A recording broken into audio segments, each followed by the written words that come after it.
And we're in the studio and we are live. So let's say hello. Today's broadcast is from the OneStream Live YouTube channel, Social Media Strategy for Churches. And I am, if I take that out of solo, just give me a second.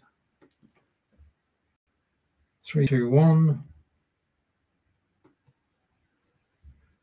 I am your host, Stephen Healy.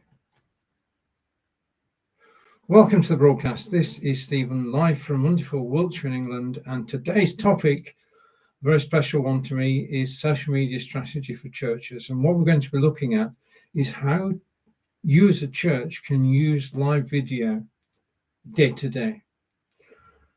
And I'm going to read through, well, if I swap over, you can have an idea of what I'm going to talk about. So if I go and swap, and I bring this over here, what we're going to talk about today is the following. Okay, so church social media strategy, use live video to engage your congregation. And that's what we're all about. The main feature, of course, is streaming worship services and sermons. That's number 1 on the list. Number 2 is to host midweek devotionals and Bible studies. 3, share testimonies and faith stories. 4, engage your youth and kids ministry. Live prayer and worship nights. Allow viewers, and during those, allow viewers to submit prayers in real time. Behind the scenes at church life, live streaming volunteer activities and community outreach efforts, special events with guest speakers, stream baptisms, weddings, conferences, outreach events, invite guest pastors, theologians, or authors for special discussions. And finally, or nearly finally, don't forget to repurpose the video. So those are the main ways in which you as a church can actually use live video. And when I was on ChatGPT, it suggested the use of 2 systems, which surprised me. One was Restream, and the second one was OneStream Live, which is where we're broadcasting from today. This is OneStream Live, and this is a system which is ideal for churches. If you want more information, then just comment down below. If you're watching live, thank you. I'm just going to go to the chat and switch to chat on. So connect the chat and say hello. Just a minute. This is live video. Just a second. Now, what you should know is in live video, nothing is perfect. Okay, you're not going to get the perfect broadcast unless you practice. And practice is the key to all this. In terms of broadcasting services, the hardware is important. What you do need to have is the fastest PC that you can obtain, PC or Mac. You need to have cameras, and I would suggest external cameras. I'm going to show you an example in a moment, having several external cameras to actually be able to show different aspects of the church whilst the service is taking place. And you need microphones, and basically the system that I've seen in my local church, which is St. James, is that the vicar is actually wearing a mic. Okay. And both Keith and Richard wear microphones. So what does it look like?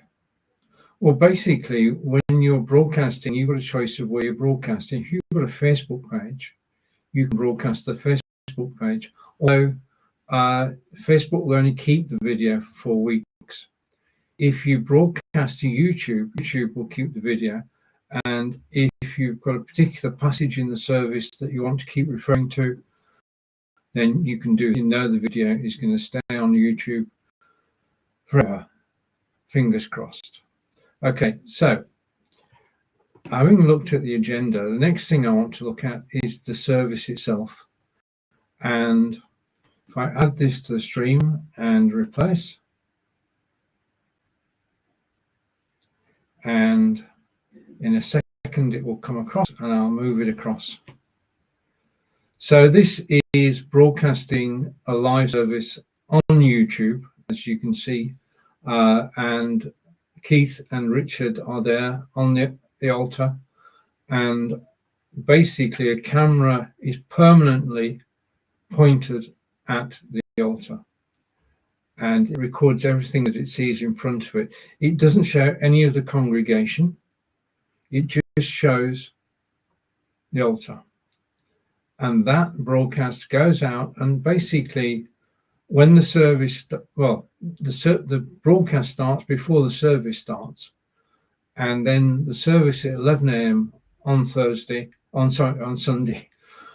right? Okay, on Sunday is broadcast live on YouTube, and it means that people can watch live.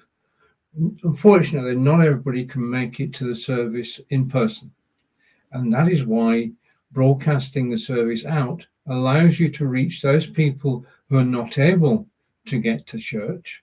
It also allows you to reach an audience beyond that, because as soon as you put your video on Facebook or YouTube or even LinkedIn, then you may attract people who are interested in the service. And this is not about marketing. This is about providing a service to your congregation. That's why you would broadcast live. That's why basically you would do that. And a service that we're talking about here, which is the St. James's Church, is fortunate to have a live group to the right of the altar. This is looking to the right of the altar, and the group are playing drums, guitar, and vocals, and you can see that basically they are leading the congregation through the hymns that are actually sung. And as you can see, if you look at the top left of the photograph, they're actually showing the verses that are being sung on the screen. So if you're watching this on YouTube, not only are you actually getting the live music, you're actually getting the words as well, so that watching it, you don't have to be passive. You could actually, if you know the tune and you've got the words on screen, you can actually sing along. So you actually participate in a live service. And of course, the words stay there after the service. The other thing is, of course, that people may miss the service at 11 o'clock. They can watch it anytime during the day or the following day. In fact, as I just mentioned on YouTube, the service is there to stay. So if there are any parts of the service that you want to take out as a snippet, then you can do that. You can use that to promote the YouTube channel and to promote the church. And we go to church twice a month, being honest about it, and we take part in the services, but we can't always be there. So the ability to actually watch helps stay in touch, because church is about community, and there is a sense of community around St. James's Church, and that is led by, if I add this to the stream again and come over here, it's led by Keith and Richard, and we are talking about church social media strategy using live video. And this is the prime example, the premier example of actually broadcasting the whole service live on YouTube, so that people can tune in live or people can watch the replay, and it provides a sense of community. And as I said a moment ago, the actual video itself, stays on YouTube and be watched later in the day, the following day, the following week. And you can repurpose parts of it. So that's the primary. Now, it is about the hardware. You need a fast computer. you need, it's the best you can buy. You need external cameras, and there are, if you go onto YouTube and you search for cameras for live services, then you'll get a list of cameras which people have tried and tested on broadcasting services, and you could choose your choice from there. Microphones, as I say, wireless microphones are worn by the vicar, and also by anybody who is actually doing a reading during the service. It does take practice to actually get everything working perfectly. I mean, as far as St. James is concerned, it started in 2020 with COVID, or after COVID, and people were wary of going to church. So the service was held and then broadcast out. Sorry, it was held, given the safety factors that were in play. It was held and then broadcast out, and that's where it all began. And here we are, 5 years later, and St. James is still broadcasting the service live as a service for the community and for the congregation. Primary use of live video is broadcasting your service. There are companies around. When you can either, you've got a choice. You can either do it yourself, or you can hire someone to do it. Doing it yourself is instructive. It's a learning experience, and it's more real because you already have a connection with the church. So if you talk to your congregation, ask for volunteers as to who would like to get to know all about broadcasting live, I'm sure you would have many volunteers, and then bring somebody in from a local company to just teach everybody once. And then you can, once you've taught your congregation, you can broadcast any time of night or day. Yeah, Sunday 11 o'clock when the service is, and then on other occasions during the week. And we're going to find out now when else you can actually use live video to complement and enhance a service. Okay, now, as I say, as far as the service itself is concerned, it is better that you do it within the church, that you ask for volunteers, you get them involved, you ask for exterior expertise when you need it, and you learn. And that means that once you know how to broadcast live, you've already got the computer, you've got the cameras, you've got the microphone. Yeah, oh, there's one last thing. Just a minute, let me come back. There is one last thing, which is ultra important, because you are going to be broadcasting regularly, at least once a week, then you need a good internet signal. Now, normally we would recommend that you want a 5 upload, but a 10 megabit upload is preferred.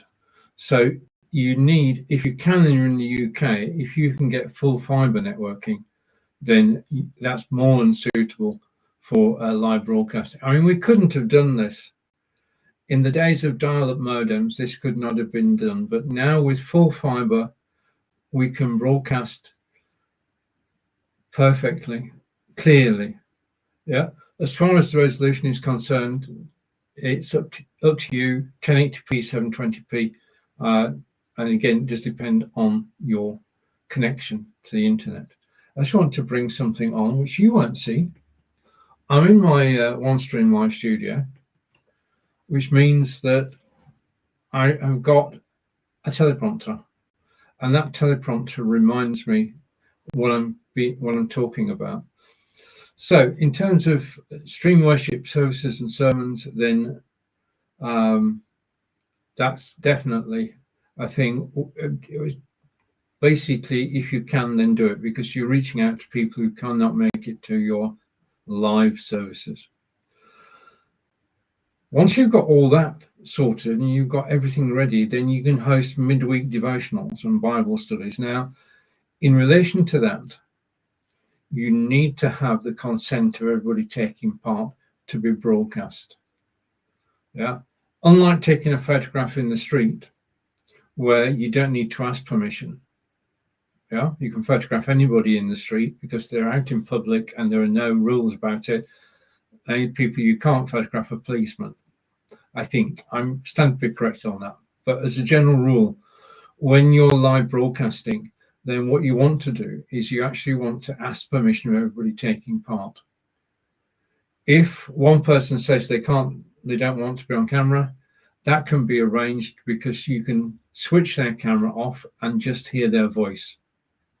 Yeah. So if somebody doesn't want to appear on camera in any of the events I'm going to talk about, switch their camera off and they will be voice only. Yeah. I mean, you can arrange, you're in control. You're doing the broadcast, you're in control. So midweek devotionals and Bible studies can be broadcast out again to YouTube, anywhere. I mean, remember, you can broadcast anywhere, but most churches actually broadcast to YouTube because of the quality and because the video stays there.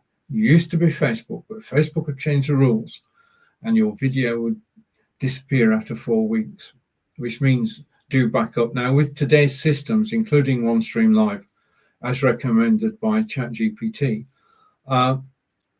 you can broadcast to several different destinations. Yeah, there is no fee for broadcasting to Facebook. There's no fee for broadcasting to YouTube, to LinkedIn, to Twitch. And it's wherever your congregation are. And if I was starting to live broadcast, I would actually, you have two methods of approaching your parishioners. One is through the newsletter. I would put a question in the newsletter. If you were to watch our services, where would you watch them?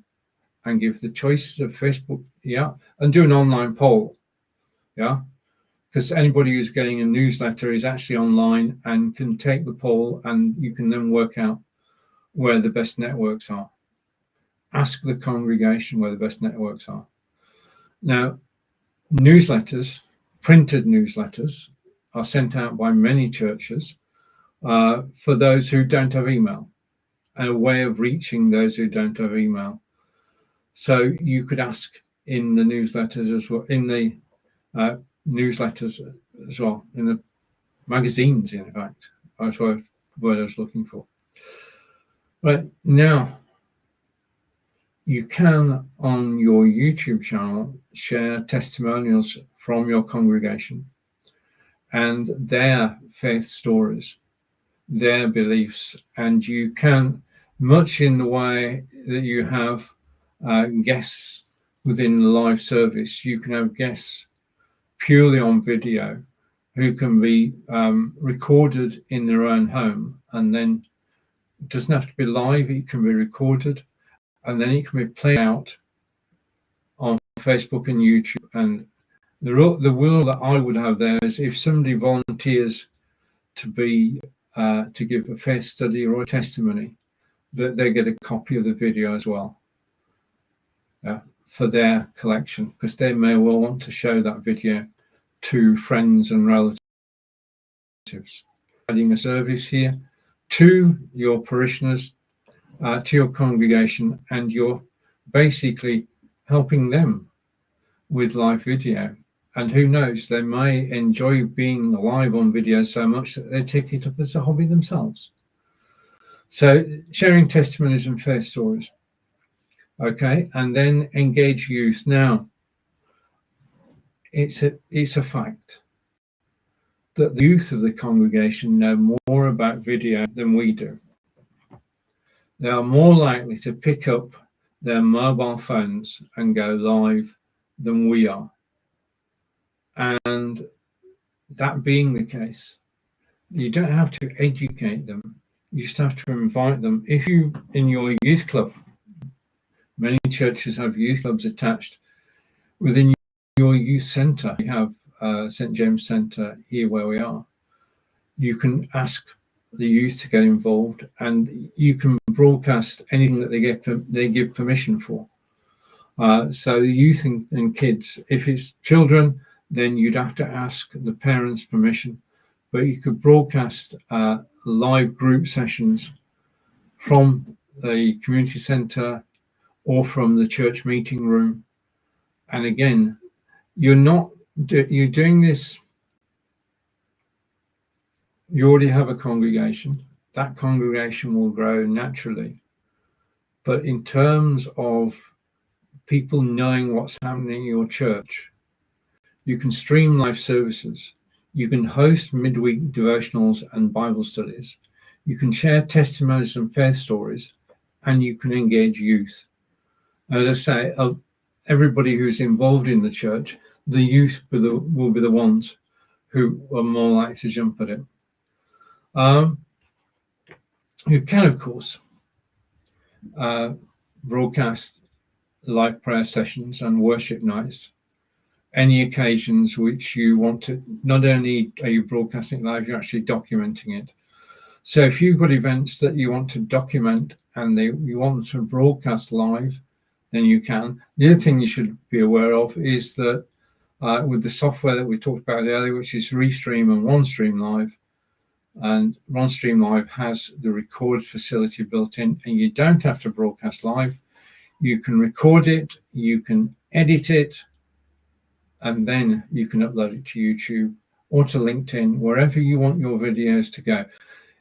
The only system I know that charges is Twitter or X.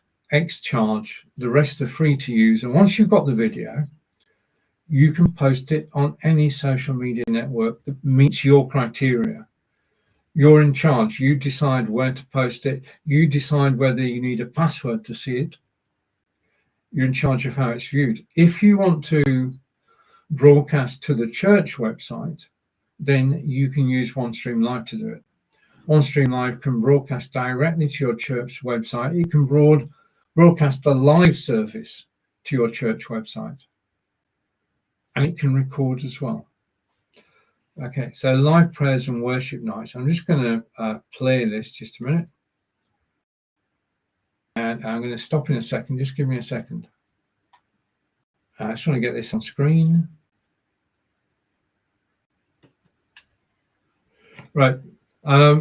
So live prayers and worship nights, special occasions, you can allow viewers to submit prayer requests in real time. If you're live on YouTube and they're watching on YouTube, they can comment live and send in requests. If you're live on Facebook, same applies. You can actually ask for prayer requests during the broadcast. The other thing, just whilst I'm here,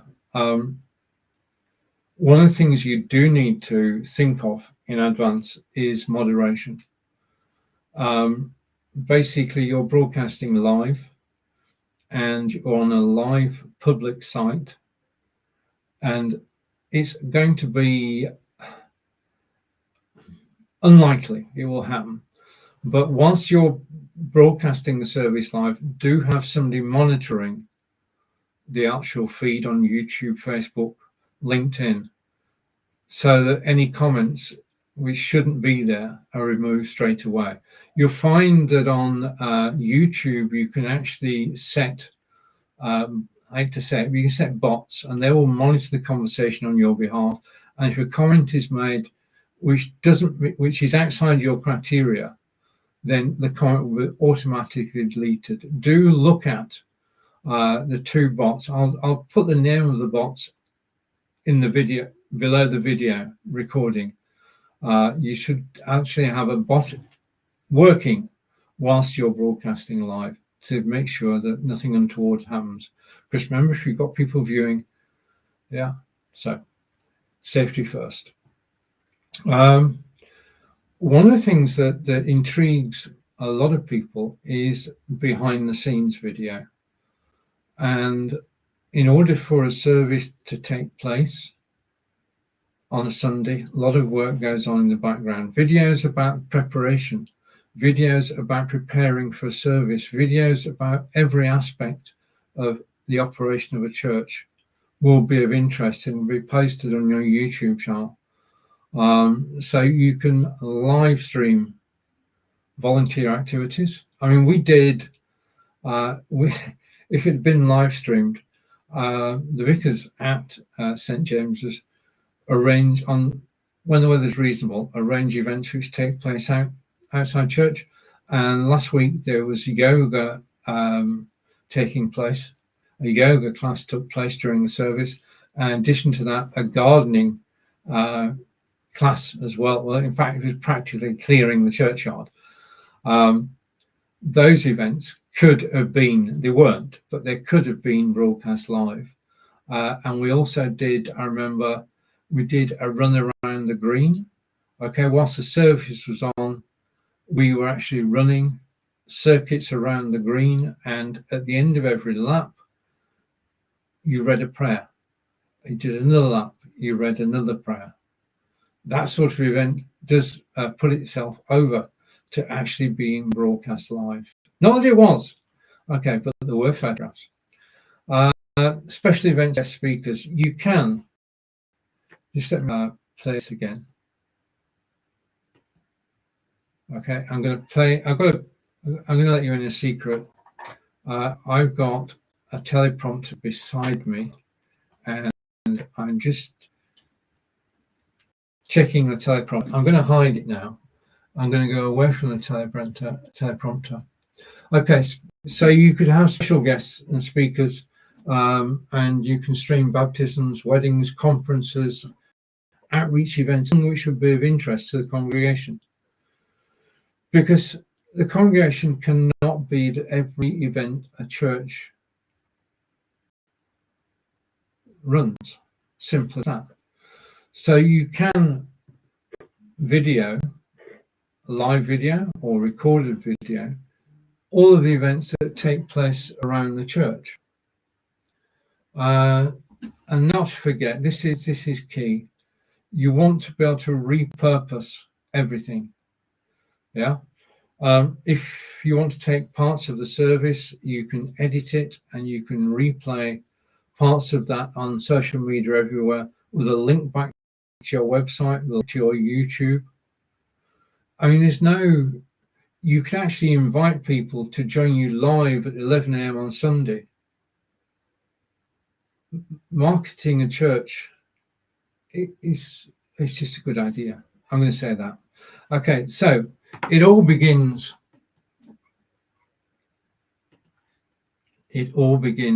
with, and I'm going to swap these around. It all begins with the service. Broadcasting services. Remember, I said you need a Fast Ninja PC, you need a 10 megabyte upload, you need external cameras which are fixed, you need to practice until you get it right. The St. James's setup is very professional. They've been doing it for 5 years, and they are a team, a broadcasting team, and it's come about basically because of the hard work of everybody involved. And I'm going to bring this second image in. You need more than one camera if you're broadcasting a church service, because you want to be able to give people the look and feel of being there. And as you can see, we have the group there with a singer, with a guitarist, with a drummer, and we have the verses from the hymn on screen, so that during the live broadcast you can sing along or read along and become part of the service. There are, I think, 3 or 4 cameras in the church itself, so they can swap from the altar over to this corner of the church, which is a musical corner. And basically, it is a way of sharing. It is a way of reaching out to your community. And I'm going to come to me. If you have any questions about broadcasting for your church, then please do drop them in the comments on YouTube. You've been watching Stephen live from wonderful Wiltshire in England. I should be back in 2 weeks' time. In the meantime, there are going to be other videos. But please, if you're thinking about broadcasting from your church, ask for volunteers. Get a group of people together. Undoubtedly, there is expertise within your congregation and within your geographic area that you can call on to do it. It is never, to be successful, it's never a one-man operation. It's actually educating and training a team of people, old and young, to actually broadcast the service as it's live. And there is something inspiring about it all. That's the word I'm going to use. Okay, thank you for watching. Bye for now. Take care.